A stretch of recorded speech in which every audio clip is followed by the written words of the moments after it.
Good evening, everybody. This is Jackie Luqman. And I'm Abdul Shahid Luqman. He is over here. Hey, there we go. Over here on the side. And welcome to a special edition of Live and Coffee Current Events and Politics in Luqman Nation. The most dangerous show on the internet. Yep. And tonight really is going to be one of those nights. Because this is a conversation we absolutely must have. We've been having it. And we've had pieces of data here and there to back up what we have been saying. But tonight, we have a report that we believe is absolutely definitive that backs up what we have been saying, we and other people have been saying about the need to address race, and specifically racism, in policies, especially in regard to economic policies. So this is a special edition of Live and Coffee Current Events and Politics in Luqman Nation. On a Sunday night, we had gone to a Thursday night at 9 p.m. only show because we've got so much going on, but we can't wait to talk about the issues in this report. So we're going to give you guys a few minutes to please share this video, invite people to watch the video. I understand we've got some issues, some bandwidth issues over on Facebook, so we're going to hopefully be able to get that back up. Hey Scully and Hey Morlingall over on YouTube. I'm hoping we're not going to have too many problems with this show tonight on Facebook. Looks like everything is smooth sailing on YouTube. Let's see.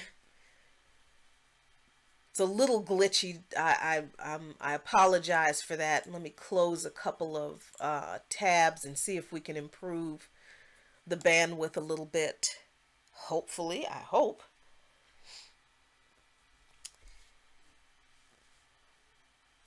And let me see. This is what happens when you do it yourself, y'all.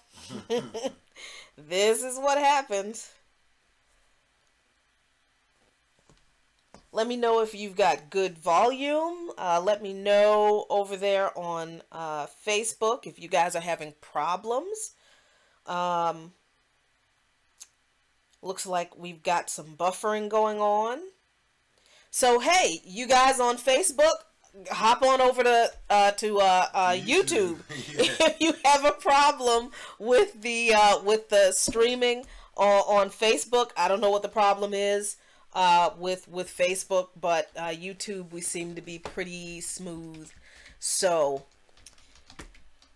let's get this conversation started. I am pretty frustrated, I think, that we are still having to make this case, because the data has been out there for quite some time that the answer to the is it race or is it class, or it's class but not race question is that it's both.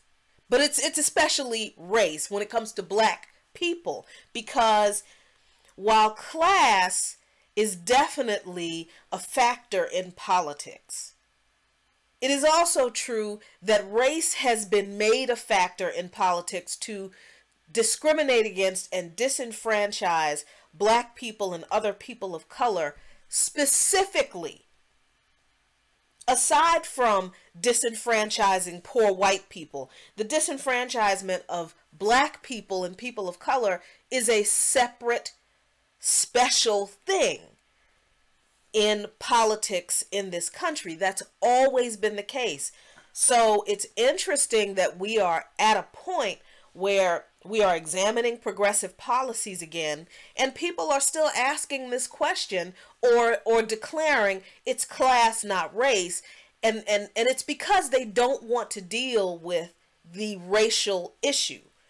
They don't want to tackle racism in this country because they think it's just too hard and we're never going to deal with it.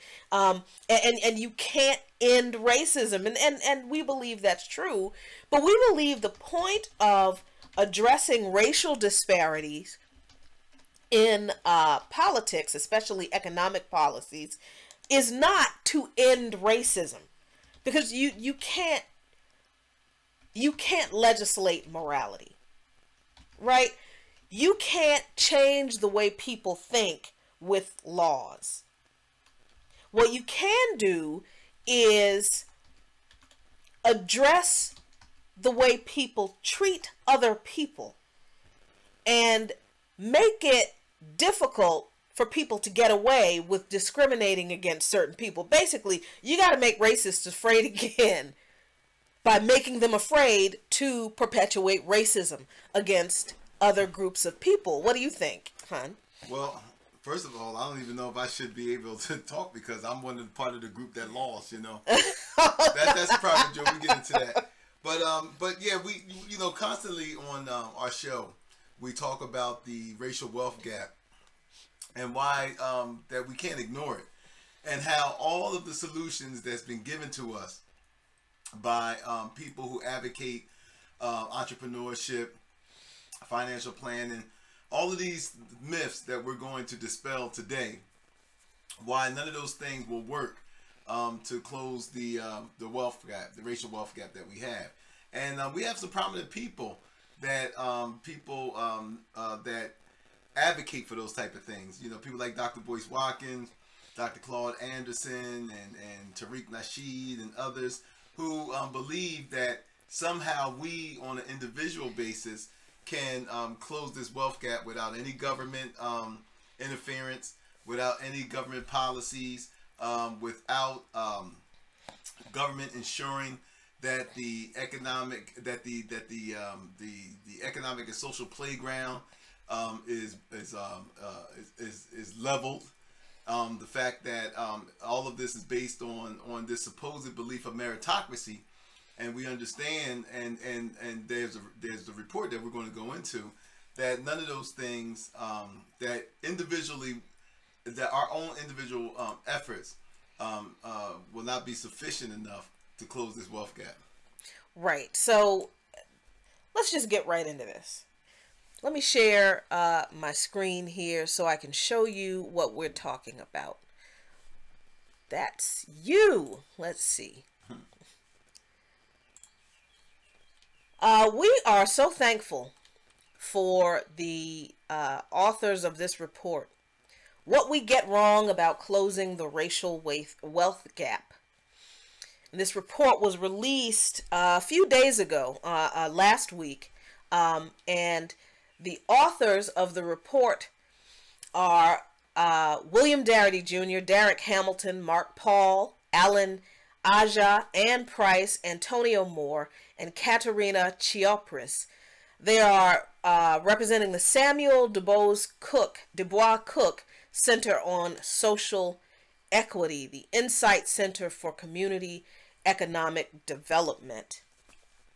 Why is this report so important?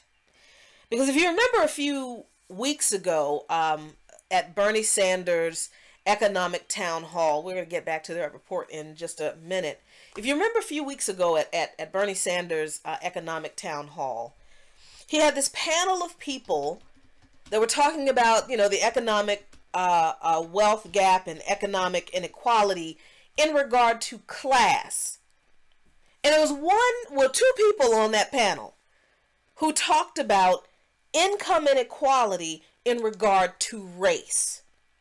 One of those people is Dr. Derek Hamilton. He is, as you see, one of the co-authors of this report. He is an economist. We have talked about him before. He's the senior economist, I think, at the New School in New York City. Absolutely brilliant, as is everyone else who contributed to the creation of this report. What they have to say, just like what Derek Hamilton had to say on Bernie Sanders' town hall a few weeks ago, was incredibly important to the discussion about income inequality in regard to race. What they have to say in this report about all of the things, at least the top 10 things, that not just white people believe about why black people are in such dire economic straits in this country are important. But what they have to say is also important because it's what a lot of black people believe. What we have been conditioned to believe about why we are in the economic straits we're in. So let's go to one of the things. Let's go to this report. Because you know me, I just really like data. And we're not going to go into every single detail in this report because we can't. And we're not going to do it. We're not going to cover the whole thing tonight because we can't. So there's definitely going to be a follow-up show and probably more than one. But I want to highlight this paragraph, why this report is so important. In the introduction, they say in this report that we address 10 commonly held myths about the racial wealth gap in the United States. We contend that a number of ideas frequently touted as, quote, solutions, end quote, will not make headway in reducing black-white wealth disparities. These conventional ideas include greater educational attainment, harder work, better financial decisions, and other changes in habits and practices on the part of blacks. While these steps are not necessarily undesirable, they're not bad ideas, they are wholly inadequate to bridge the racial chasm in wealth. It goes on to say these myths support a point of view that identifies dysfunctional black behaviors as the basic cause of persistent racial inequality, including the black-white wealth disparity in the United States. We systematically demonstrate here that a narrative that places the onus of the racial wealth gap on black defectiveness is false in all of its permutations. Now, I said earlier that I was going to try to remain dispassionate during this show, and I was going to try to just analyze the data and make my points without getting really emotionally hyped up and getting angry and cussing. I cannot guarantee that I'm going to be able to stick to that because, like you said a little earlier, the inside joke that we were talking about, this idea that there is this defectiveness among black people, that is such a pervasive idea among black people. Our arguments tonight and in subsequent shows and really in this entire conversation that we've been having about these issues, they were never really addressed to white America. Right. I mean, it's great that white people have wanted to hear our thoughts on these things, but really we have leveled these criticisms of these particular ideas about black people and our defective behavior when it comes to money. We've really leveled most of that criticism at black people because it has been, we all know white supremacy has created these situations. Right. But it has been black people, what did a Facebook friend call it? The striver class. Right, the striver class of black people. Those bunch of black people who believe that if we work harder, if we get a college degree, if we save more money, if we start our own business, then we'll all get free. Those are the people who have been helping white supremacy continue to perpetuate the kinds of policies that create the kind of inequality we have been talking about, and we're going to point out again tonight that this report has just completely just put the nail in the coffin, the last nail in the coffin for this question of whether we need to focus on class or race or not. So let's go back to the report because I want to show you the first thing.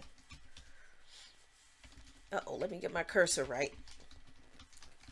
So the very first thing people talk about very frequently is education, right?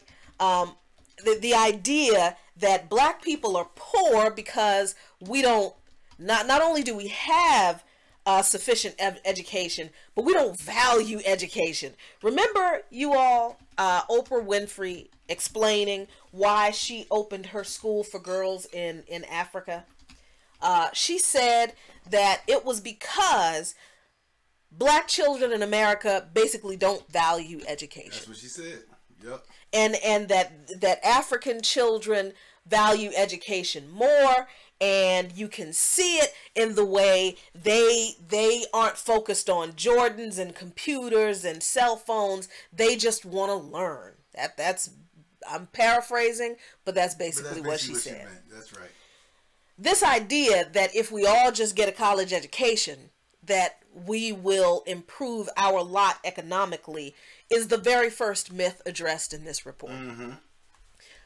Greater educational attainment or more work effort on the part of blacks will close the racial wealth gap. There's also the idea that black people are just inherently more lazy than other groups of people, and that's why we're broke, because we don't work hard. We don't like to work. We don't like to work.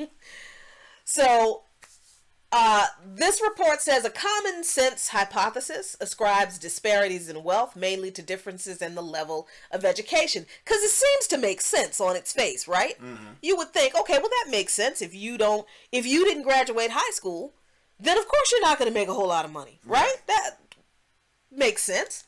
A college degree is associated with higher earnings and more stable employment, even in times of economic crisis. And another thing I love about this report, and yes, we are going to provide you the link to this report, is that they provide plenty of references for all of this additional background material that you need to read to understand this problem fully.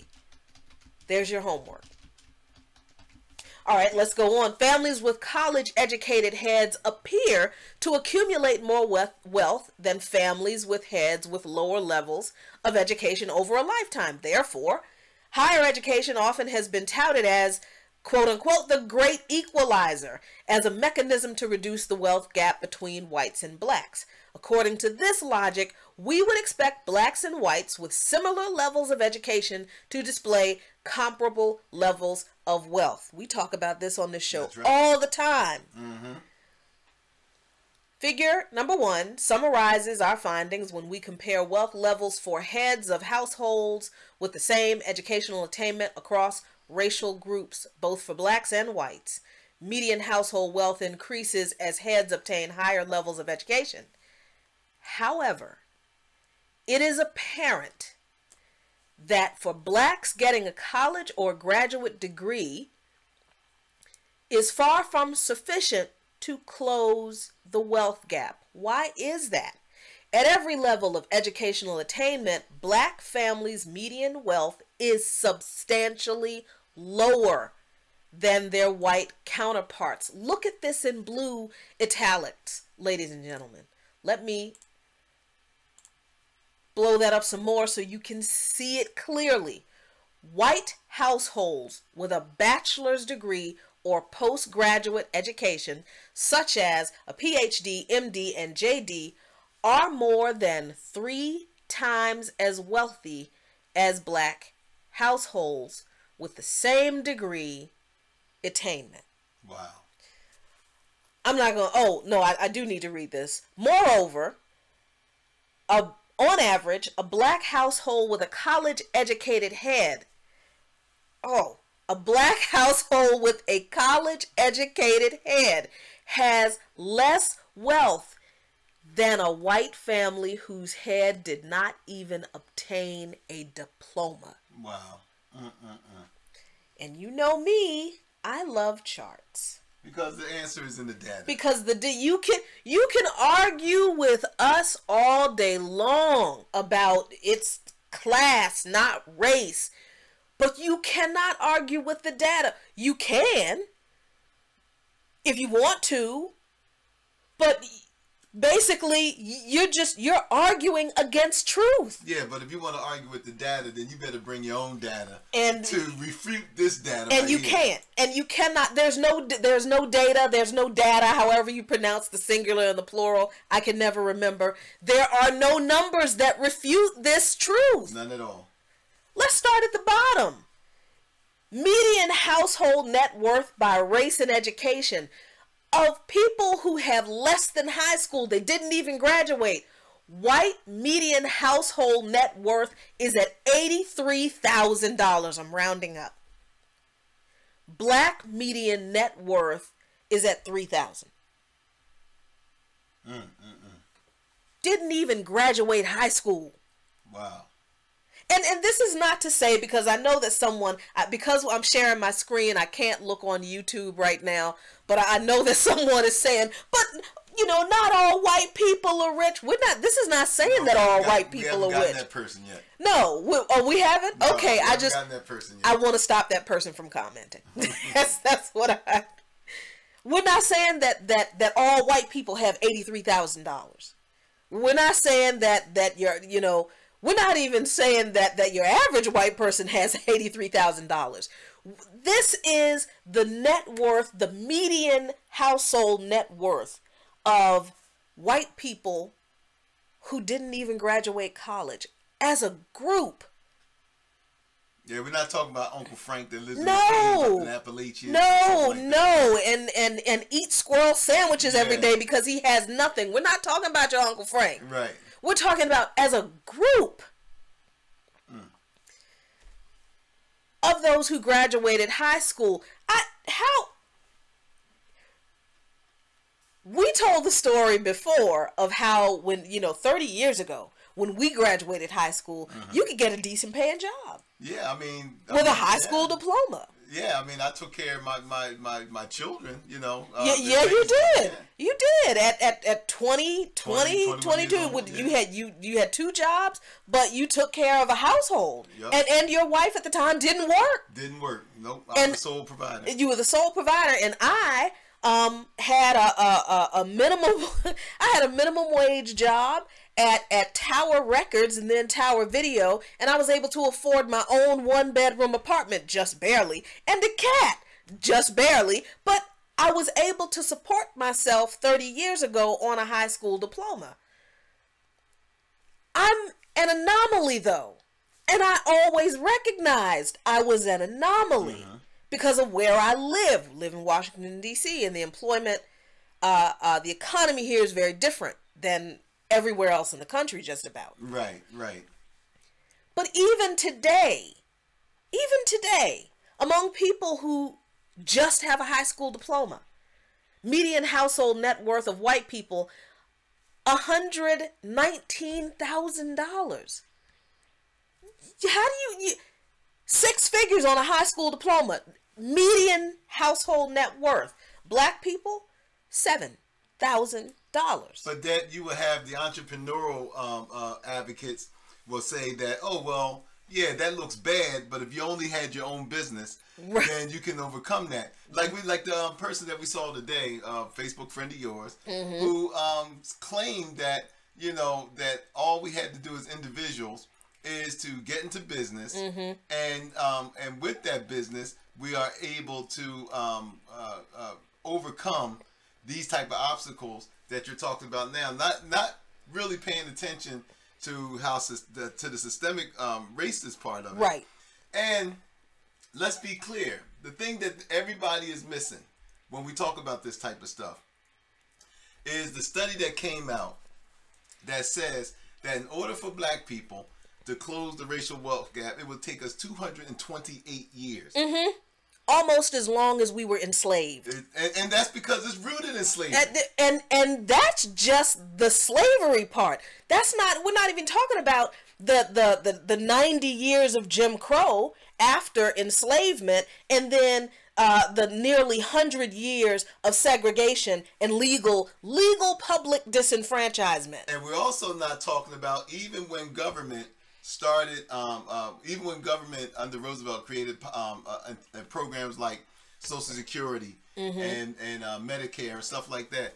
that still wasn't available to blacks because people who worked in agriculture, people who worked as domestics, weren't even didn't even qualify for Social Security and Medicare, and most of us worked in those areas. Exactly. So while those kinds of policies that excluded certain professions did impact poor white people who were also domestics and farm workers, those policies disproportionately affected black people more. Right. It affected more black people because those were the only jobs open to most black people. And we have to understand something too, that even poor whites who did work in agriculture, which weren't in the numbers that blacks were working in, and even they had the opportunity to leave agriculture and go work in other areas where that was subsidized by the WPA, right, and the other socialist make work programs, right, the New Deal policies, New Deal policies of Roosevelt. A lot of white people, and that was the whole thing about the whole migration of the Dust Bowl. Mm-hmm. So I mean, if you were a white farmer and you couldn't make it, then you had a better opportunity to go into the cities or wherever, or other places where the New Deal programs was going. And you had a better chance of joining one of those, taking advantage of that, as opposed to black people who didn't have the freedom to move like that. Exactly. I mean, so there's a whole history behind why these numbers are so skewed. But let's skip up here to college. These are people who graduated college and people who have post-college degrees. These are people who are the PhDs and the lawyers and the median household net worth of white people with post-college degrees, $455,000. Here are all these black people walking around with PhDs, PhDs who did what they were told they should do. Now it's true they have more. This is the key. This is the catch. It is true that more educational attainment means that you earn more money. But it means that you earn more money than people without the same level of educational attainment. It doesn't mean it catches you up to people who have a disproportionate advantage as apart from your peer group. Well, I think what it also shows me, especially when you get into the college and the post-college part of the graph, is that a black PhD, a doctorate degree, doesn't have the same worth as a doctorate degree obtained by whites. And neither does an attorney's credentials. Not a psychologist. They just don't pay the same. That's clear. But I think where we get so lost in all of this is that we'll see a black doctor ride around in their Mercedes or their Lexus or whatever the hot new ride is right now, or Affinity, and we see what looks like to be we see the outward appearances of what appears to be wealth. We see black people riding around in Affinities, and they got the nice big house out in PG County and other places like that, and they're walking around looking prosperous. Right. But then the data shows us, and it tells us that that all of that, you got more money than me, but at the same time, the data is showing us that all of this stuff that we see, the outward trappings of what appears to be wealth, what appears to be the person that appears to be prosperous, where in actuality, all of that education, all of that, all of the things that they went through to obtain these degrees really is not paying off in the way that it should be paying off. Right. And so what people are saying when they look at black college graduates, regardless of the level of degree they have, and they look at the fact that they are making more money than black people who have just a high school diploma, or black people who have no high school diploma, didn't graduate high school, or who have a GED, what they're saying when they look at the economic success of those black people with college or advanced degrees is the crumbs you have compared to what white people who have the exact same level of education you have, it's better than what the rest of us have, so that's good enough. Did I say that right? I feel like I said that in like a weird circuitous way. When we point to successful black people and say, see, that's all you have to do to get ahead financially, what we're saying is we don't really want economic equality. We just want to be able to make more money than the poorest black people among us. That's what we're saying when we hold up these black... And I'm not saying that black people shouldn't get a college education. Yes, absolutely. And the report actually goes further to dispel the myth that black people don't value education. Let me go there and show that to you, because that's another thing that we need to stop believing. Because I've heard way too many black people who are the striver class black people who are telling poor black people, well, look, you need to get that college degree, and you parents, if you wouldn't let your kids watch so much television, if you wouldn't let your kids just enjoy life, enjoy being a kid, and focus on the books 24/7, then, they would be able to make something of themselves. They're just perpetuating this idea that black children and black parents don't value education. But I think that the problem with that whole thinking, I think the problem with the whole entrepreneurial pushers, I think the problem with the Boyce Watkins and the Claude Andersons and everybody who ascribe to that type of thinking, I think the biggest problem with that type of thinking is that it lets the whole entire racist system off the hook. Mm-hmm. It doesn't address how we got here in the first place. And so somehow, out of all of these hundreds of years of disenfranchisement, of the couple of hundred years of slavery and no reparations, no economic reparations to get the former slave class integrated economically with everybody else, or on par with everybody else. The thing is that all of these so-called magical solutions is supposed to somehow undo hundreds of years of racial economic discrimination. Right. And we perpetrate some of those ideas about our pathological behavior that contributes to our own economic and social poor standing. And if it looks weird that I'm looking up at something, that's because we've got another monitor up there on a stand that we're looking at. Just wanted to explain that in case people are like, what is she looking at? So the report also addresses this idea that black people don't value education. Another commonly held misconception is that black families have a cultural predisposition to undervalue education. Remember Oprah's words now. Black parents are alleged to invest insufficiently in their children's education. However, the best evidence indicates that black families controlling for household type and socioeconomic status tend to be more supportive than white families of their children's education through direct financial support. Black parents who provide some support for their children's higher education have 2/3 of the median net worth of white parents who provide no support for their children's higher education.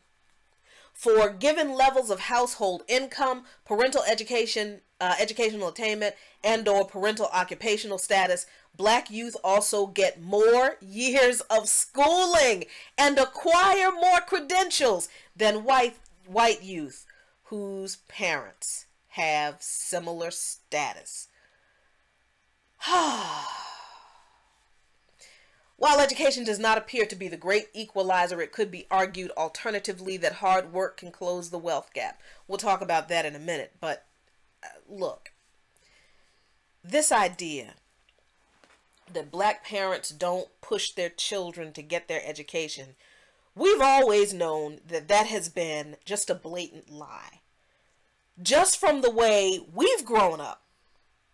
Now, I remember my mom telling me, my mom who did not graduate college, she integrated her high school, she graduated from high school.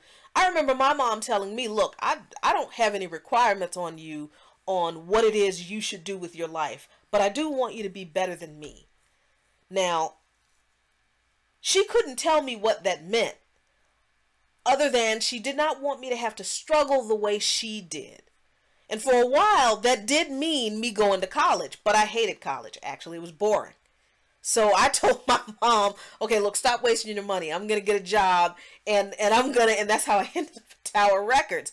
And I wish I had stayed in college, but in my household and in every other household of every other black child that I ever knew growing up, there was never a black parent who said, you don't need an education. Never. How about you? No, I mean, it was the same way with me. I mean, I was the first, I was the first kid in my family to go to college. Like you, I didn't finish. I found it boring myself, but I didn't finish. But I was the first one to go. When I did drop out of college, I disappointed a lot of people in my family. But, me too. But there was, there was still the same push for higher education. I remember my mother saying, when I, went, because I went like you, went to all black high school. And so going to college and being surrounded by white students, and there's this thing that, which is part of white supremacy, this assumption that, well, the assumption I had that white kids were going to be automatically smarter than me because, where I come from, I'm surrounded by rich suburbs. And the white kids that that we did come in contact with appear to have everything. They had computers before we had computers. Their books were up to date. We were dealing with books that were still in the 70s, and we were being taught computer skills on 1950 equipment, data Fortran. I'm never gonna forget that. So we were basically, we weren't prepared for this world to come like our white counterparts, but that left us in a way with sort of an insecurity of being around white kids, because I know when I went to college, I thought that they were automatically going to be much smarter than me. I found that not to be the case. Right. But at the same time, what was true was that they had more resources than my high school had. And the kids that I ran into in college had more resources economically than I had. So I mean, that lesson, I got early. But I wanted to say that a lot of these attitudes and beliefs about black pathology, because that's all it is pathologizing black behavior. That those attitudes and those attitudes about black people are rooted so much in our history. We were talking about the book Stamped from the Beginning, and in that book it explains how this effort by so-called European academics and how the whole system of white supremacy formulated this false narrative of black people, this false narrative of how black people are, the pathologizing of black people. And that pathologizing wasn't just the obvious things like things that we really find abhorrent, like when it comes to sex and other things that white supremacy have formed this narrative about black people, but to the point where the oppressed class starts to believe the negative things that's said about itself. So white supremacy no longer has to say that black kids are stupid, black parents don't invest in education. We start to perpetuate that stuff, and we start to believe that about ourselves. Right. And it really amazes me how it's so insidious in a way that we believe that not about all black people. You know, that we don't even believe that about all black people. Oprah didn't believe that about black Africans. True. You know what I mean? True. You know, and we spoke on this show how you know, the whole narrative of black Americans in particular, because black Americans, we can't just say it's black people, even though we're dealing with black people in this country. But we can't say that it's all black people, because we have black people that come from the Caribbean who believe those negative stereotypes about us. We have black people that come from other parts of the world that believe these negative stereotypes about us. Though I bet probably if we were really to compare living standards, if we were to compare educational standards, black Americans are probably doing a lot better than a lot of our brothers and sisters in diaspora. But yet it's still this consistent belief, this persistent belief that somehow we're deficient. And this is where the business entrepreneur, as you call the striver class, they grasp on to the same thing. If you ever listen to Claude Anderson, and I have all the respect for Claude Anderson, but if you watch one of his videos, the same way with Boyce Watkins in the beginning, they will spend a great deal of time in their talk about how bad we are. Yep, they do. They will sit in the video and go about 15 and 20 minutes talking about how stupid we are, how bad we are, how unprepared we are, and why everything that's happening to us is our fault. Yep, they do. And so we start to believe that. And so now we're saying, they say, well, you know, come to my seminar and I can teach you how to become a millionaire. I haven't ran into a millionaire yet that Boyce Watkins made. I haven't I haven't seen none of these things. But what happens is they start to tell black people that, you know, it's because you take your money and you waste it and you buy Jordans and you do this and you do that. And because you want to enjoy life, that somehow, you know, you can take that money and better invest it here and this thing. So they come up with all of this stuff. And then so we start to sit back and say, wow, maybe if I'm not saving enough. Even though statistically black people save more money in banks than anybody else in this country. Even more than Asians, believe it or not. That's true. Out of the percentage of our income that we get, black people save the most money. But that's never talked about. It's always that we're deficient somehow. And so we start to internalize that. And here we are, busting our necks, trying to operate a business. And it takes capital to open a business. It takes capital to start up a business. It takes all of these things that we don't have. No one is addressing the system. No one is addressing the discriminatory practices of banks. Everybody talks about, well, then, okay, well, then go to a black bank. Well, we bank at a black bank, and trust me, they are not on par with a lot of Wells Fargo and the rest of them. And there's still a lot of services that we can't even get through a black bank, even though we bank with a black bank. You know, so we're still being underserved in that area in a lot of reasons. I think that, like I said, going back to my earlier point, is that everyone is letting the system off the hook because we believe somehow that America is still set up to give, is still set up in a way that if you just play by the rules, then you're going to get yours. As the guy said in the Facebook post earlier, that America is about individual achievement. Now, you know, it's funny when I hear black people say that. That's shocking to me when black people say that. When black people start to say stuff like that. You know, America is based on individual achievement. Yeah, but not for you. You know, not for me. You know, and it's not that we're playing the victim card. It's not nobody playing the race card. It's the fact, again, the data bears that out. That you can have people that go through college. You can have people that get PhDs. You can have people who do everything that the so-called meritocracy says you're supposed to do, and yet somehow they still. Why isn't it that a black PhD doesn't have $455,000?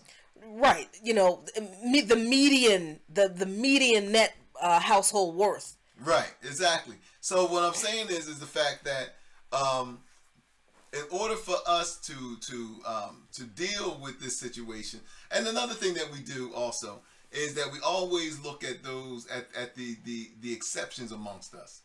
You know, we always look at the entertainers. We always look at how much Beyonce got. We always look at you know, the people who are exceptional, you know, amongst us, and say, well, you know, again, well, if Oprah made it, why can't we?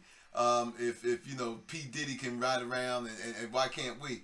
And that adds another level of stress. Because again, instead of looking at a system that is denying opportunity, we're saying that, oh, well, the reason why I'm not P. Diddy because there's something wrong with me. Right.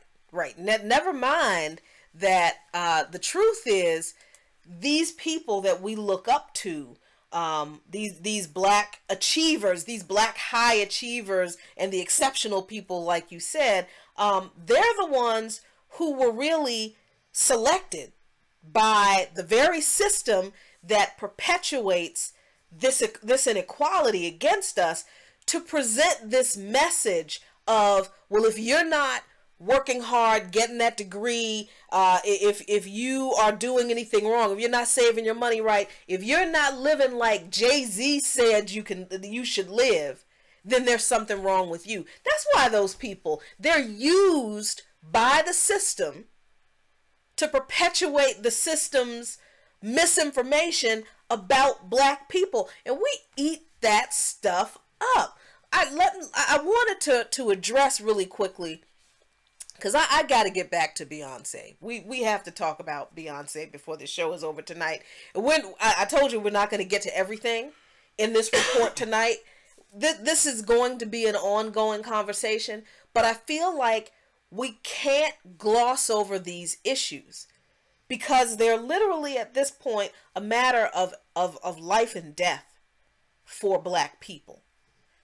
The economic plight we are in is not because we don't value education.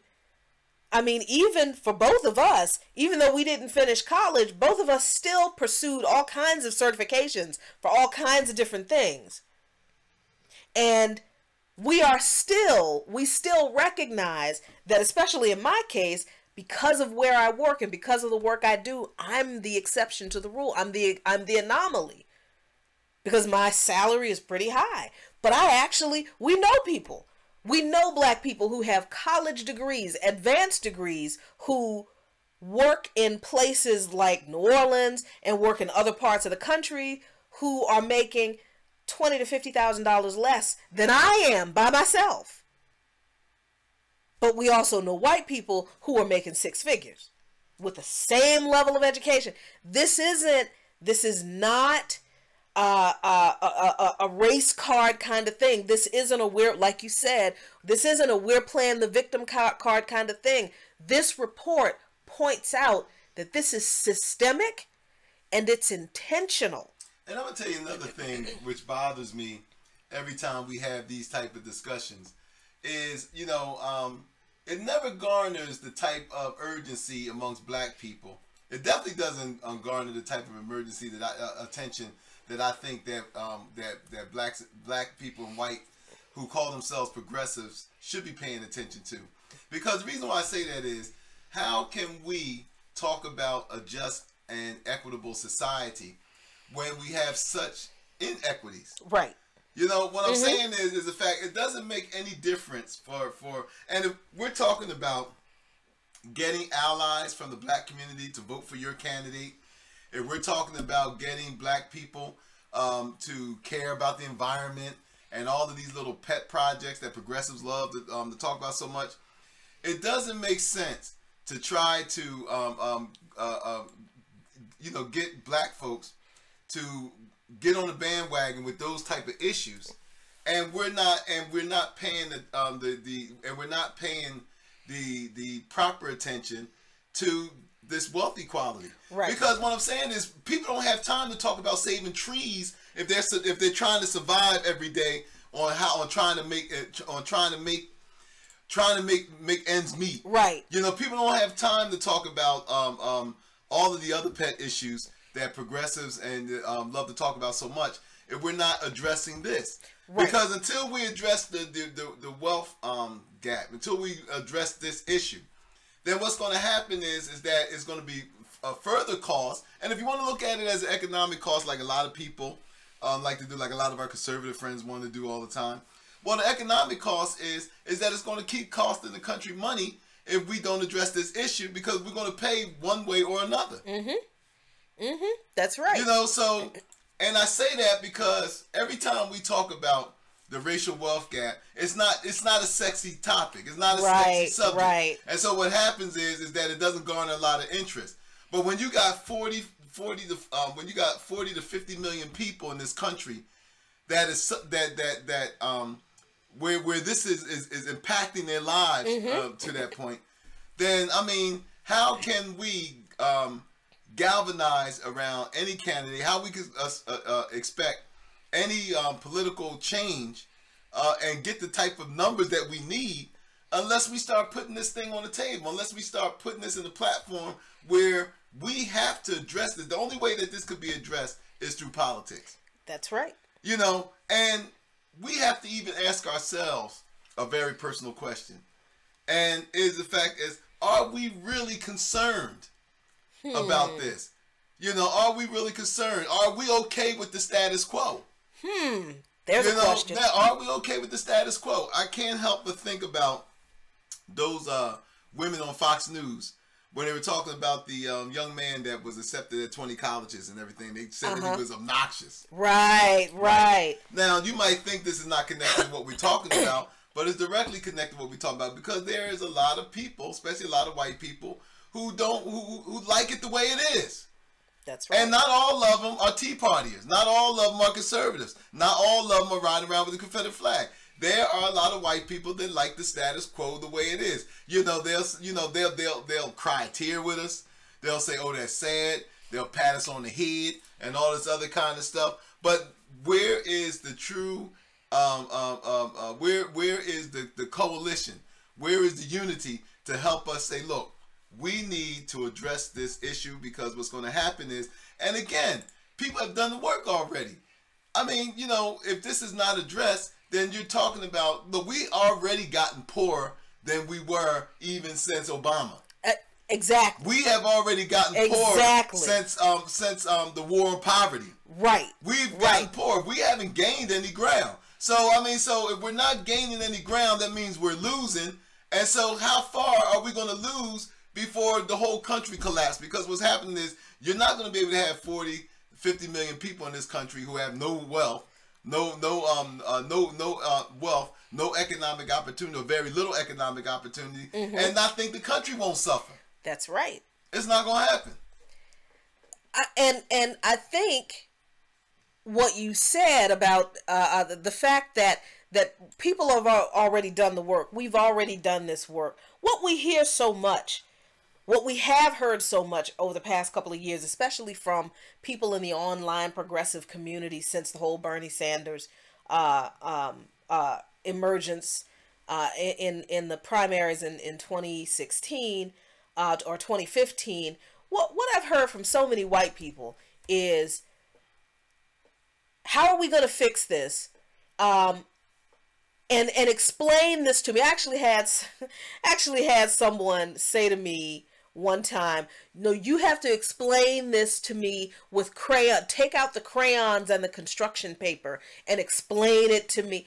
Do you not understand how little time we have? When I say we don't have time to do that kind of hand holding with white America over an issue that has been adjudicated and mapped out and explained and synthesized and put in reports. This isn't the first report that has come out like this. It is the latest, and I think it's one of the best, because it is concise, it's simple, it's easy to read, and it provides all the data for the top 10 BS reasons for why people give for the racial economic wealth gap. That rarely do you find the answers to all of these myths. They're very polite when they call them myths, because they're lies. That's really what they are. They are blatant lies. Rarely are you going to find any other document where the answers to all of these myths, lies, are in one place with data and supporting documentation. That's why this is important, because it knocks down every BS reason people have given for why black people are in the economic situation we're in. And when you look at this data, there's no way you can come away from this report not knowing and understanding that it's the system. Like somebody commented, Scully commented, it is the system. The system is rigged, and it has always been rigged, in particular against black people. Yes, the system has been rigged against poor white people. Yes.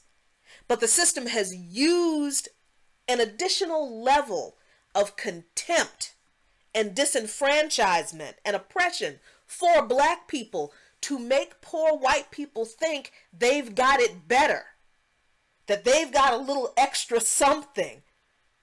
So in order for poor white people to get their justice, they have to recognize that additional level of rigging, that additional level of oppression that has them thinking that they have more than they do.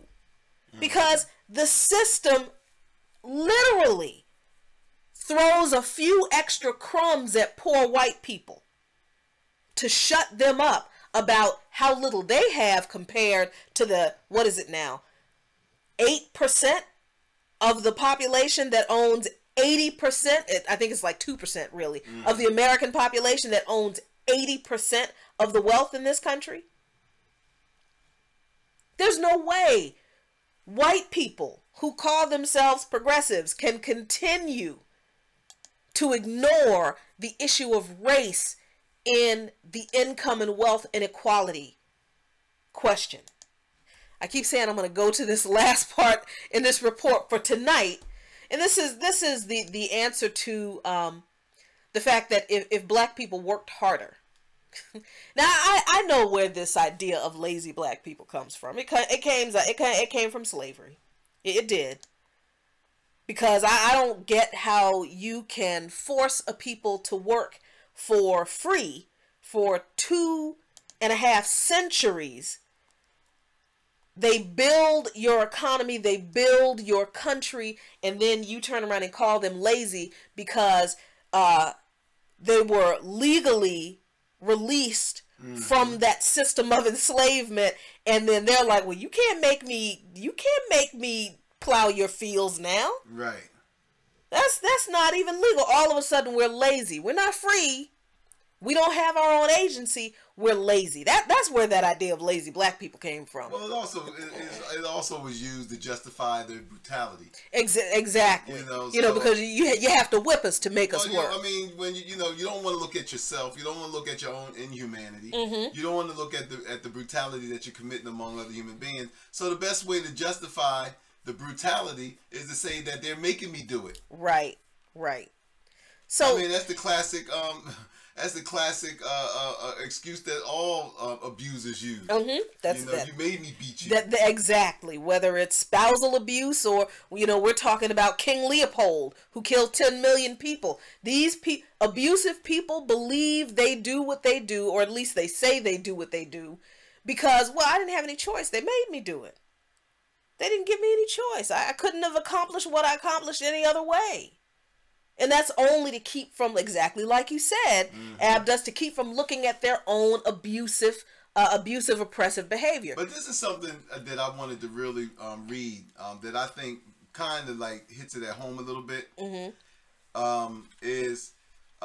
Okay, can you hold on for a second? Yeah. So I can get to, because I have this up on the screen. I really do want to get to this work part. Then we're going to read that, because I mean, there's so much that we want to talk about that I swear we're looking at the clock like, dang it, we're over time now, and we want to keep talking, but we can't, because we can't cram it all in tonight.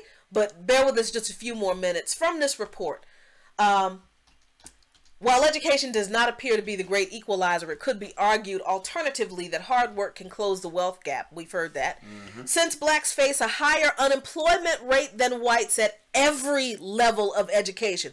Okay, I can understand people saying that black people who didn't graduate college are lazy and don't want to work. But how do you explain black people who graduated college and have post-secondary degrees being more likely, twice as likely to be unemployed than white college graduates with the same level of education. You mean black kids who did who went through all those years of college, all of a sudden they don't want to work too? Right. That makes no damn sense. I'm sorry. That's my one curse word for tonight. The difference in wealth ultimately could be due to the difference in employment status. If that were the case, we would observe similar levels of wealth for blacks and whites with similar employment statuses, right? Mm-hmm. That would make sense. But figure 2 contradicts such an expectation. As one would expect, the median household wealth is higher for employed families than for unemployed families in both races. That makes sense, right? However, white households with an employed head have more than 10 times higher wealth than similar black households. Everybody working. White people working, black people working. But somehow white people working, same level of employment, same level of education, same level of experience. But somehow white people have more than 10 times the wealth of similarly employed, experienced, and educated black people? How? The italics in blue. Furthermore, white households with an unemployed head, here's what turns it all on its head. White households with an unemployed head have a higher net worth than black households with a head who is working full time. It's hard for me not to get angry right there. It's really difficult for me not to get angry when I know, and I've always known this, but it was hard to explain it. But the data is right here. You've got black people, everybody in the house working. Mama working, daddy working, and yes, they do address the whole marriage thing later on in this report. Right. They do. But mama working, daddy working, kids got a college degree. Mama and daddy might not have college degrees, but they push their kids to go to college. Kids have college degrees. Kids are unemployed. But mama and dad are working. But let's say kids are unemployed. Dog even has a job. Dog barks at the mailman. They give a dog a treat for doing his job, for barking at people coming to the door. And somehow black households with a head of household who is working full time has a lower net worth than a white household where the head of household doesn't work? How does that make sense? If working hard is the key, clearly working hard cannot be the key. And we just know that this is all by design. You don't get there by accident. No, man, come on. You don't get there by everybody making the wrong decisions. You don't get there by everybody buying Jordans and Nikes. You don't get there by everybody spending money at the movies. You don't get there by people not knowing how to financially plan. You don't get to this type of inequality by people making, by people doing the things that the entrepreneurial hustlers say that folks are doing that's holding them back. I mean, it just, you can't argue with these numbers. I don't even have any more words. I'm looking at this and I'm just thinking, white people who work full time, the median household net worth is $144,000. Black people who work full time, we got jobs. Median net worth is $11,000. Like you said, that's not because we buy Jordans. Nope. How many people do we actually? You and I, you have a few pair of Jordans. Yeah, they're old though. But they're like 5 years old. Yeah, they're old. And we're not gonna talk about where you get them from. But nobody wants my Jordans. But we don't know anybody, and I'm not saying that people don't do this. That, when the new Jordans come out, you see these people, the pictures on social media, the people lined up around the corner at the athletic shoe store waiting for the new Jordans. But so what? That still doesn't explain that. A pair of Jordans that a year, once a year? Once a year doesn't explain this. No. It doesn't. It really does not. There is nothing that explains this other than like I mean, what about all the white folks you see standing out there for the new Apple 12? Come on. Look. You know, so I mean, you know, so what? You know, so oh, that is a. Oh my gosh, that's this why I love me some him, dude. A pair of Jordans, new pair of Jordans is maybe what, $300-400? I think. Yeah, if that. Maybe 300. All right, just for the sake of argument, $400. Okay, $400. I loved Samsung Galaxy phones. I never liked Apples. I have always loved Samsungs. The last time I bought a new Galaxy was when they were like $650, and so that was like 4 or 5 years ago. About 5 years ago, yeah. And I said to myself, why the hell am I paying $650 for a phone when I can buy an LG, which is what we have now, that's not the top of the line, that does the exact same things for way less money? Why would we're talking about a phone and an iPhone. A new iPhone now is pushing $1,000. Yeah. And you got white people standing up in line, camping out overnight. A week before the iPhone release, all across the country at every Apple store for the new iPhone or for the new iPad. The iPads are pushing $2,000, $3,000 now, more than that. Nobody ever says to white people, the iPhones you buy, the iPads you buy is why y'all don't have any money, because everybody knows white people don't have the... I tried. I really tried. I tried to be dispassionate, but when you just said that just kind of snapped it for me. Nobody ever says to poor white people, well, you wouldn't be so poor if you didn't have that iPhone. I'm sure some crackpot, whack job, Tea Party Republican has said something ridiculous like that. But when we talk about inequality, people don't use those kind of value judgments against white people, not even poor white people. Because the culture of white people isn't pathologized. It's not. The purchases white people, nobody asked white people where they got the money from to get their iPhone. Everybody assumes they went to like Boost Mobile or Cricket and got on the plan or bought it hot.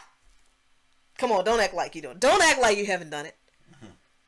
Let's be real here. Nobody questions the right of even poor white people. Nobody questions the right of even poor white people to have nice things every once in a while. There is now this emerging movement, like I said, among the crackpot Tea Party Republicans who are into the poor shaming thing, where they'll even go after poor white people. But rest assured, when they talk about shaming welfare recipients, they ain't talking about white people. They know that most welfare recipients are white, but they're not talking about white people. Right. They're talking about black people, because they are still pathologizing black poverty and tying it to our behavior. And you've got black people. You got black people like Dr. Claude Anderson, like Boyce Watkins, like a couple of our friends and a few of our family members and some folks I've went to church with and served in youth ministry with. And I don't understand, what kind of lessons was I teaching you in youth ministry that you actually think the messed up things you do about poor black people who actually repeat this garbage? Now, that if poor black folks would just stop buying Jordans and stop buying, $5 Starbucks coffee and would stop buying designer bags, and it's all focused on pathologizing our behavior. When, again, one more time, you don't get this kind of disparity among people who are working full time because they bought some Jordans and a designer bag. You just don't. Right, exactly. I've cut you off twice. Let me go No, I was just saying that Morlingo Amathar said that on Fox News they do make that point to millennials about spending too much money on their phones. But I mean, but again, you know, that's being fair. Okay, that's being fair. But then again, I don't know too many millennials that watch Fox. No, I'm just kidding. You know what I mean? So it's like, well, they don't get that message. But what I wanted to say is, and I wanted to go back to a couple of points that was made in this article that we were both reading from. And I want to say this because I have people in my family who they're great believers in entrepreneurial startups and that the entrepreneurial path is the way out of our economic situation.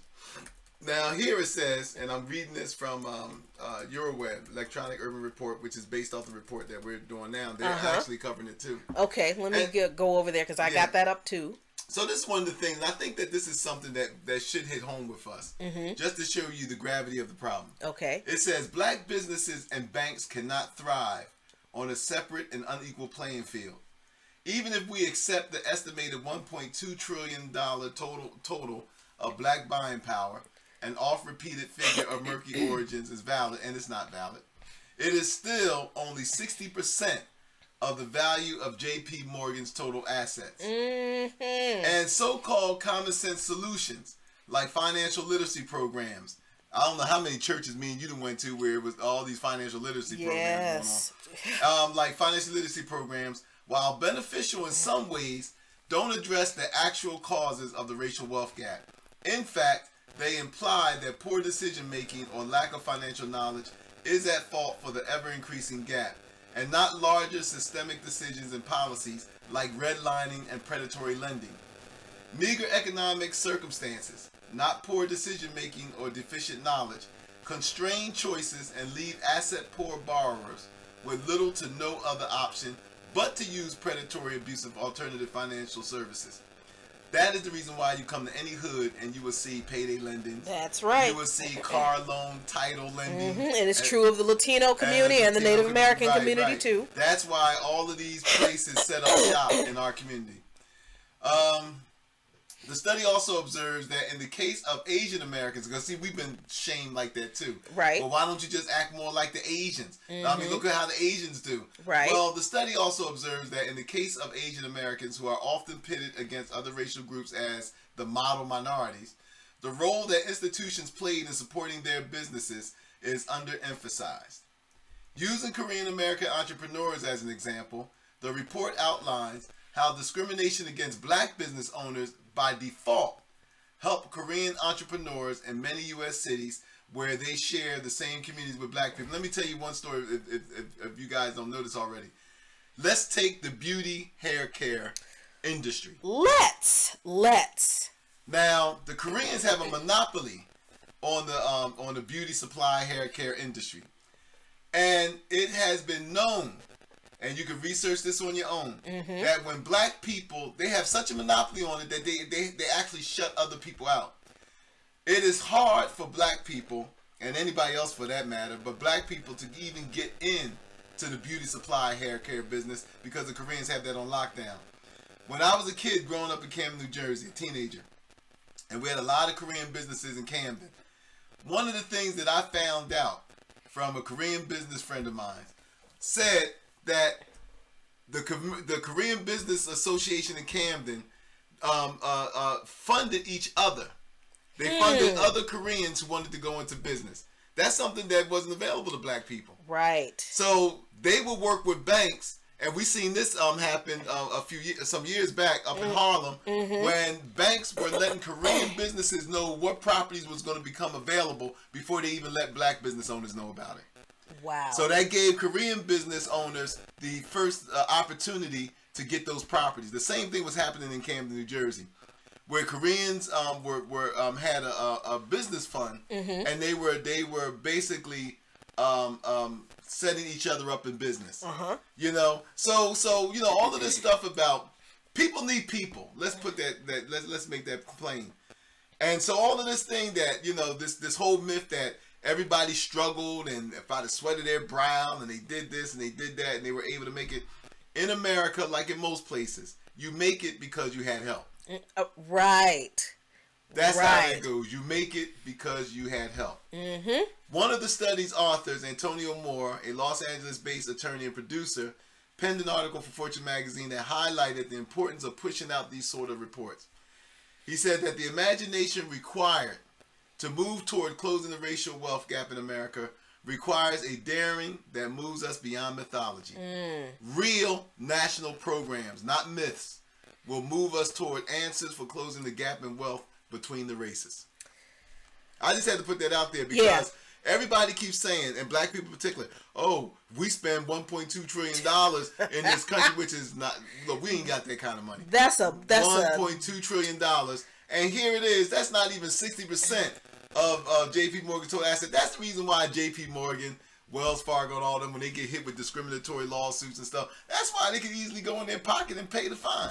Yep. Because they sitting on money. That's why, you know, look, that's why JP Morgan was able to pay like damn near $1 billion for the housing crisis when they got their hands caught in the cookie jar. And they paid that $800-900 million. That's nothing to them.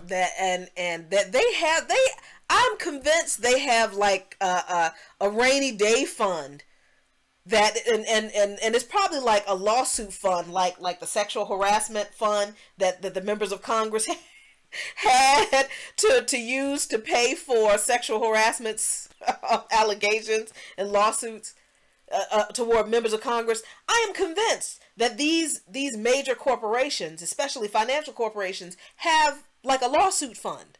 Of course they do. They got that slush fund on the side. Yeah, I mean, because they know they're discriminated against people. They know that. And they know that eventually they're going to get caught. My problem is that when they pay the government back, why that doesn't trickle down to us. That's my problem. It's like when they pay like all of those all of those penalties that these banks paid for their role in the 2008 housing crisis and the recession that came with that. And they paid all that off, the discrimination and all that stuff that was caught out there by the Department of Justice, and they paid the money. Then, you know, where did that money go after that? Well, you know, the government just kept the check. That's what they did. That's exactly what they did. Just to wrap up this one segment, I want to show you. There we go. Basically, for this whole discussion about education and hard work, it's not that black people don't value education. It's not that black people are not educated enough. It's not that we don't work hard. It's not that we don't value hard work. It is that the pattern is evident. Studying hard and working hard clearly is not enough for black families to make up for their marginalized financial position. Here's another reason why. Median household net worth by race and household income quintile. We're not talking about incidences of, you know, Jackie Luqman, who didn't finish college. I will eventually one day, just because I want to. But Jackie Luqman, who didn't finish college, but who has a unique enough skill, because I'm a technical writer and I'm very good at it, that I can make a decent living even without a college degree. Right. Now, we're not talking about the incidences of the Jackie Luqmans. We're talking about a quintile of the entire black population. Right, exactly. These aren't accidents. This ain't Jordans. This is not because people like Louis Vuitton handbags. Right. This isn't because we spend more money on movies than anybody else.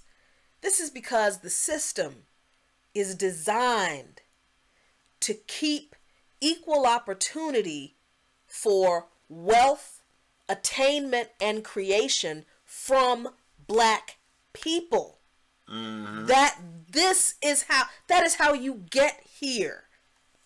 And just to be clear, these other, and we're going to talk about Beyonce before we leave, and I'm going to make a whole bunch of people mad, but yeah, well, that's what we do. These ideas that people come up with to support their pathologizing of black behavior don't have any basis in reality. When you really think about it, when you really take the time to think about it and not just parrot these stupid talking points, you see how weak they are. Like the $1.2 trillion in spending power. Yeah, that's already been debunked. I cannot tell you how many black people I have heard say that garbage. Mm-hmm. And these are otherwise pretty smart people. And I wonder how they believe this stuff. Almost said another curse word. I was doing pretty good.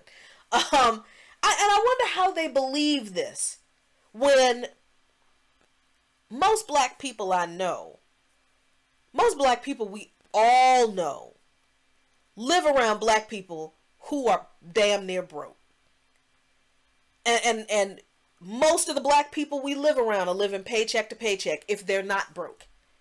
Most black people we know, regardless of income, even wealthy black people.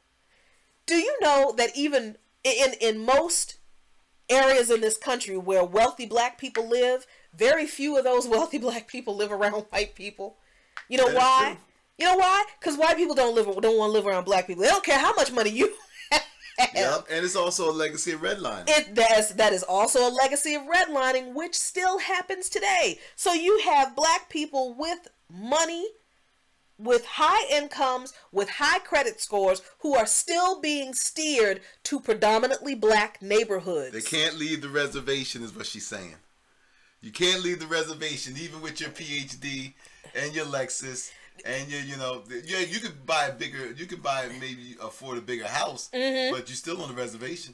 Exactly. So and so we look at people like because I think her name is Bob Johnson's wife, the former founders and the former owners of Black Entertainment Television. I can't remember her first name right now, but his wife owns and runs an exclusive high-end resort up in Northern Virginia. They're the exception to the rule. They are. But people, like you said, point to the exceptions to explain why these ridiculous set of rules about black pathology make sense. The Johnsons have "I sold my company to Viacom" money. Yeah, that's true, right. Okay, the Johnsons have more money than Oprah Winfrey. They got more money than Michael Jordan. They got more money than LeBron James. They got more money than Denzel Washington. The Johnsons have, we don't live in a neighborhood, we live on an estate money. Right. We don't have neighbors. That's the kind of money they have. They are less than 1%. They're actually they represent less than 0.5% of black people who are in that level of multi-billionaires. There aren't that many black people like them. And even Mrs. Johnson attested to the racism she endured in the financial industry. So if some of the richest black folk on the planet still get discriminated against by financial institutions who can look at their net worth and say, damn, they got some bank. And these financial institutions are still saying, we don't know if we want to lend you money because you Negroes don't pay people back. Right. What makes you think the average working black person even have a shot? Has a shot? Are y'all serious? Yeah. So how in the world do you think your average working black people, have $1.2 trillion in spending power? How is that possible? And if you want to see these black people, because we talk about them like, they're out in the ether somewhere. We do. Like they're floating around. Like they're in the sunken place or something. But if you want to see these black people, you see them. Those of you who are in DC and you see the crossing guard, you see the bus driver, you go down and watch the Nationals at the and I love to use that example. You go to National Stadium and you see the young girls with the nice haircuts that's serving you your beer and your pretzels behind the concession stand. You see the guys walking around in their the flap jackets, what they call them, the multicolored flap jackets. So they could be visible. Oh yeah, yeah. Right. I can't remember. I can't. Right. Yeah. You go through DC, you see those guys that sweeping the streets, guys picking up the trash, they're running the metro trains. I mean, when you look, these people, these are real lives. These are real people. Whatever city where you're at, and you see, you go by any bus stop, and you see those throngs of black people waiting to get on the bus. To go to their jobs 4 or 5 in the morning, coming home 6, 7 in the evening. Yep. And they all have some type of uniform on that lets you know that they're in some type of service industry. That's right. Or some service job. Maybe whatever. But those are the people we're talking about. Those are the people we're talking about who, as the old Good Time line, the Good Time song, keeping our head above water. Oh wow! That is exactly what we all are trying to do: keep our head above water. And that water level is coming up more and more to the point where we will not have any wealth by 2036 if we don't start this trend now. Morlingall made a good suggestion and said, and I wanted to say this, he said, I want to integrate this knowledge into the MMT job guarantee. I think that is one of the best ways to address this issue. And maybe a guaranteed home loan program. I am so glad to hear you say that, including MMT, because one of my biggest criticisms about the whole MMT debate, the whole MMT discussion, is that it never includes these type of issues. Right. It's always like, taxes don't fund spending. And the government can do whatever it wants. It gets, sovereign currency. So we get all the academic stuff of MMT, but we never get real world solutions on how MMT could address that. And specifically address racial wealth inequality. Right. That was my biggest complaint with this whole MMT thing. And I'm so glad that you suggested using that, because I think that what is the point of knowing MMT if it's not going to be used to address any of my issues or the issues of people who are suffering in this country? Exactly. And to take that further, like we have said so many times, what's the point of implementing MMT when you still have people who have been making the decision to disenfranchise and discriminate against a certain amount of people using MMT, but they're still discriminating against people? That's why politics are important. Right, right. So we've dealt with the first. It was actually 2 myths in one from this report. You can see how this conversation is going to go. Hopefully, when we have our next show on Thursday night, we will work out the streaming issues on YouTube, on Facebook. We apologize for that. With us, though. Yeah, Facebook has been real shady lately. I think that Zuckerberg, he didn't got shook so much. He ain't really trying to. I mean, they took down my podcast. They did. They took down Pitbull and Politics podcast from last night. But it's back up there. You can get it on the Pitbull and Politics page and on Coffee Current Events and Politics. But let's close with Beyonce. Because one of the major problems with the way we respond to income inequality and the plight of the economic plight, it is a plight of Black America, is that we rely on the Black wealthy class, the Black the Black achievers, the exceptional Blacks, to fill in these gaps, right? They're supposed to be our inspiration. They're supposed to be the ones to give us life advice. I don't even know why, but and then we expect them to address our needs with their philanthropy, because they made it, right? So people were making such a big, huge, enormous deal about Beyonce's Coachella performance, and I watched it, most of it. It was a great performance. It was great that it represented historically black college and university culture, because it was very big on the Black Greek organization symbolism and the marching, the unique the unique way black colleges do marching bands, and the dancers and the horn section, and it was a great performance. And I got to give her props, because she had plenty of thick chicks on the dance. And I like that, being a thick chick myself, and even though I can't dance, but I take nothing from her for her performance. Here's my problem.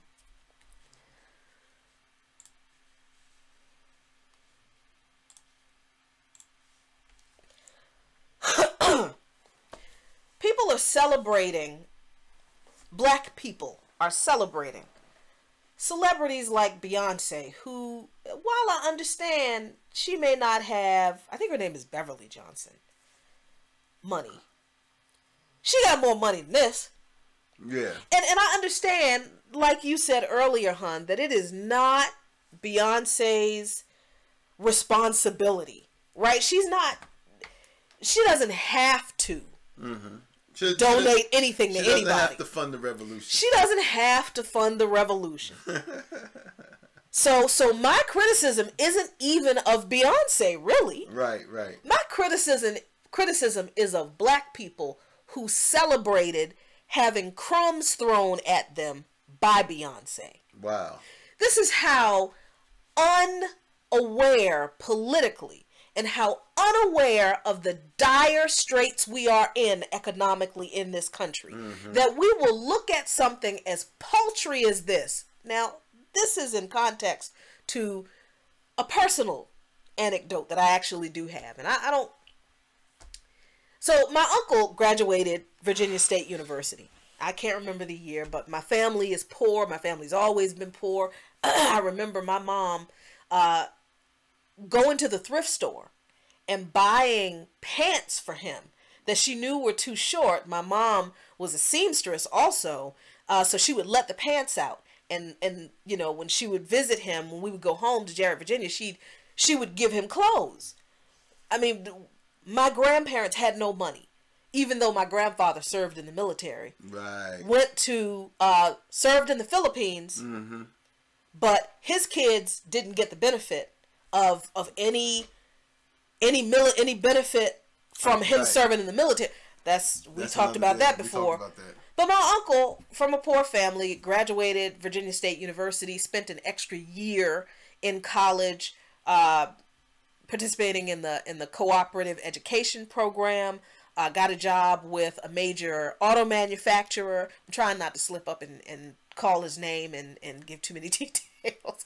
Got a job with a major auto manufacturer in Detroit, actually in Flint. He chose Flint. He had a choice of where he could go. They gave him a choice. They said, look, we got plants in Texas, we got plants in Indiana, you choose where you want to go. And he graduated with a degree in mechanical engineering, I think. Right. Or drafting or something or other like that. But anyway, my uncle, with his non-six-figure salary having self, right? Because he wasn't making six figures. He was making more money than this family has ever seen. Right. But he wasn't making six figures.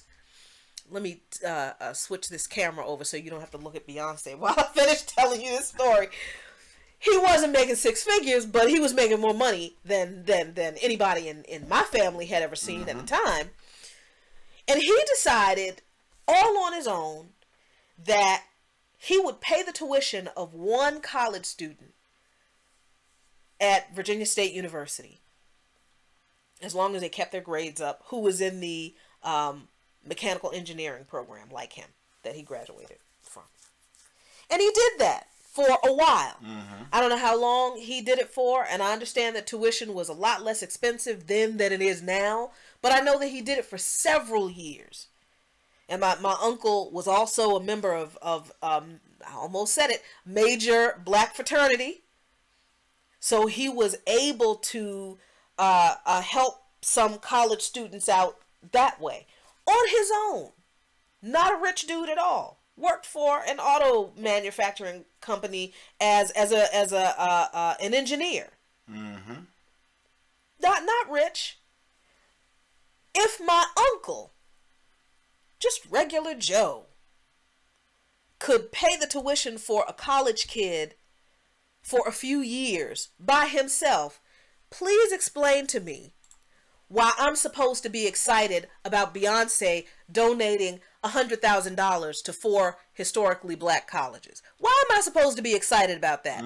This translates to Beyonce giving $25,000 each to Tuskegee University, Bethune-Cookman, Xavier University of Louisiana, and Wilberforce. And that's how I know that that's nothing but a PR stunt. It's just, we're talking about somebody who could wipe out the debt of a couple of graduating classes of a couple of black HBCUs. Right, that's right. And she does this. Mm-hmm. And that's fine if this is what she wanted to do. This is what she wanted to do, even if it was a PR stunt. Because again, my criticism is not of Beyonce.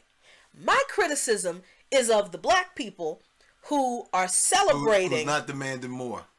I don't understand. But isn't that the thing that we've done before? Even when it comes to Obama, we're always satisfied with symbolism. Oh, it's always symbolism. Right. Scully asked, "Is that $100,000 for each HBC?" He couldn't even finish the question. He was like, "Oh no, just 25,000." But see, this is what the special achiever class black folks are there to do. This is what they're there to do. They are there to perpetuate this misinformation and get us to not focus on the enormity of the problem and the fact that their little crumbs, their little pull yourself up by your bootstraps, their intonations to work hard and get a college degree and you can rise above, their rising tide lifts all boats, President Obama. Their job is to get us not to focus on the information in this study. So we never question the system and we never challenge it. And I'm not saying those 4 college students who get that scholarship don't deserve to have that scholarship. Sure they do. What we're saying is we should be demanding more of those of us who have more and say they want to do more. If you're going to do something, do it. Address the problem. Put some money behind some political efforts, some candidates who are campaigning for reparations and a job guarantee and a guaranteed home loan program and land grants, like our council member Trayon White is pushing for in Ward 8 in Washington, D.C. Put some money behind some politicians who are working for political solutions to a political problem. But see, you'll never get the Beyoncés and them to do that because see, then that risks them gaining the ire of white folks who don't want to see it. Who so they she ain't gonna go but so far. You know what I mean? True. She'll build a shelter for battered women. Dogs and. Just like Oprah, Oprah built 2 schools in Africa because that's not going to get white folks mad. Right. See, now what happened was that she was to take that money and invested that in Chicago. Excuse me. And opened up a Oprah private school in Chicago or somewhere in D.C. or that. All of a sudden now, because see again, there's nothing wrong taking care of Africans, but then when you put that money and this ain't hyperbole coming from me either. Right. What I'm saying is that we are seen in this country, and we are seen around the world as being different than even people that share our skin color. Again, Oprah already made that distinction when she said Africans value education more. They this and that and the other. So we have to not only do we have to overcome the wealth gap, we have to overcome the unfair narrative that's been made against us too. That we. I mean, we're not even given a chance a lot of times just because people see us and we have to, and we're already in prison by this narrative. So we don't even get a chance a lot of times to even take advantage of opportunities that may even be there because people feel from the door we don't deserve it. Exactly. I just, you know, we could keep talking, but we're not going to tonight. We'll be back live on Thursday night to continue this discussion. Right. See, you all in the comment section on YouTube keep saying really cool, important stuff, and we can't end the conversation because y'all are awesome. Morlingal said, racists have eagle eyes for anything that favors Black Americans. Lord have People mercy. Thought I was the only one that thought they that. did. That's No, true. you are right. You are right. I just, man, we are going to try to get some of the people who authored this report on this show. We have requests for them to appear on our show out there. We hope that one of them responds. But we're going to continue this discussion about this report Thursday night at 9 p.m. Share this video, whether you share it from YouTube or whether you share it from our Twitter feed on Periscope. Which we're having buffering problems there too. Are we having what is going on today with the social media? Goodness. Share this video from YouTube all over the place. Invite your friends to continue this discussion with us on Thursday night at 9 p.m. We will continue to talk about the cost of racism and why we can't ignore it any longer. Please remember that you can support Luqman Nation either through a monthly support or a one-time donation through Patreon, PayPal, and why do I always forget the other one? GoFundMe. You can look for us on Luqman, under Luqman Nation, LuqmanNation, on those platforms. Tune in on Saturdays at 9 p.m. on Spreaker. Only on Spreaker for Pitbull and Politics. Yeah, the new episodes are out, so you can go on our page and check out the new episode. Whew. Thanks for joining us tonight, you all. I'm just blown away. I'm just blown away by the last two charts. Thanks for joining in this conversation with us on YouTube. Thank you guys for hopping over from Facebook over onto YouTube. Hey, maybe next week just join us on YouTube. We'll see what happens. Yeah, Facebook keep backing up. That's exactly what we're going to be doing. Thank y'all so much. Y'all have a good night. And as always, take really good care of each other. Peace.